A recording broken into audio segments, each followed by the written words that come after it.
So hello, my name is Bob Etienne. I'm a Osoyoos Indian Band member, and I'm here today to talk to you about Spotted Lake. The Spotted Lake is a healing ceremony lake. So we gather here twice a year to do healing ceremonies. And the way in which we do that is that we invite a bunch of people to come, and we feed you, we do ceremonies, we dance, we sing. And if you think about Spotted Lake and look behind me, the spots that create this lake are the 8 different kinds of minerals that are in this lake.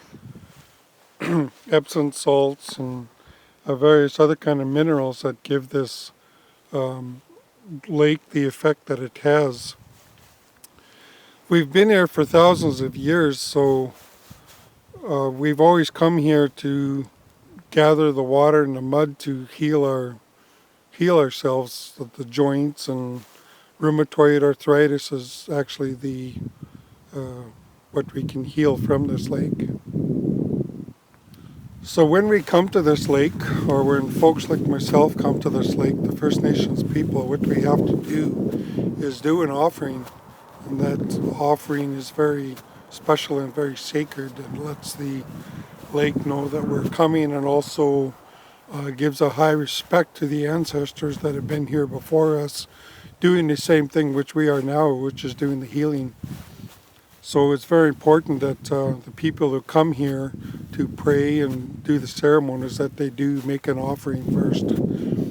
In the old days, they said, if you don't have nothing to offer, it was quite acceptable to grab a friend and walk around the whole lake. And that would give the same effect as offering something. And what the effect is of walking around the lake is lets us know that we're on the grounds of a sacred area, and the ancestors for allowing us to be here, because we're actually asking their permission to be here and to keep doing what we do here.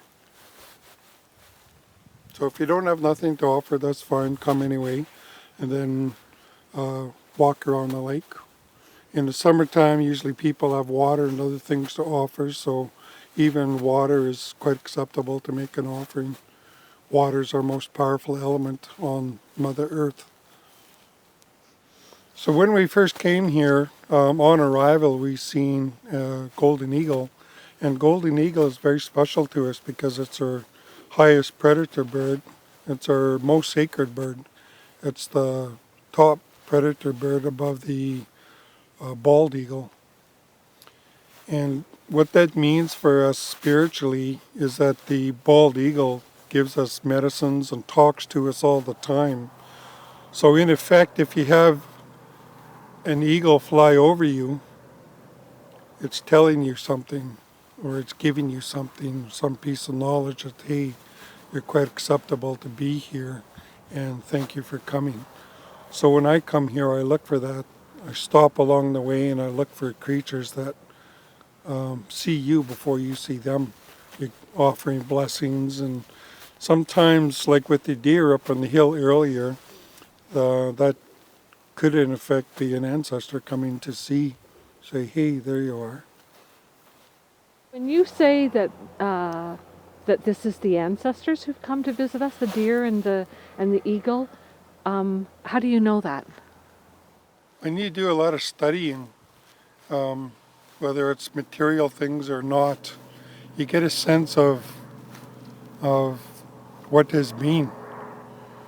And the only way for them to represent themselves is in another life form, such as a deer, an eagle, a bear, whatever's out here, maybe a snake. Well, not now, but during the summertime. Right. So they come and they see. Right. And I think it's important for them to keep seeing the ongoing continuity of people coming here and doing the ceremonies that we do. Right. It's important for them as well as us. And so when an animal shows up, Mm-hmm. do they ever just show up as themselves and not as one of the ancestors, or do you always feel that them coming in proximity to you is, those animals coming in proximity to you is an ancestor coming? Sometimes they're ancestors and sometimes they're not. They're just a genuine soul, like a deer itself. Um, it's a very particular knowledge that you're able to pick that out and see. And a lot of it is the way they move, the way they look at you, the feelings I would get when I'm near them as to whether I know whether they're an ancestor or not. Hmm. And it's very profound and it's a very in-depth knowledge that not a lot of people have nowadays. I was fortunate to be taught that. If people relax around wildlife, if they see it, there's no need to fear, none. Yeah. They'll never hurt you. Yeah. And I think the only reason they do hurt people is because they must sense or trigger a fear somehow, some way, and they feel the need to defend themselves. Right. But generally, most animals won't harm you. Oh, a deer.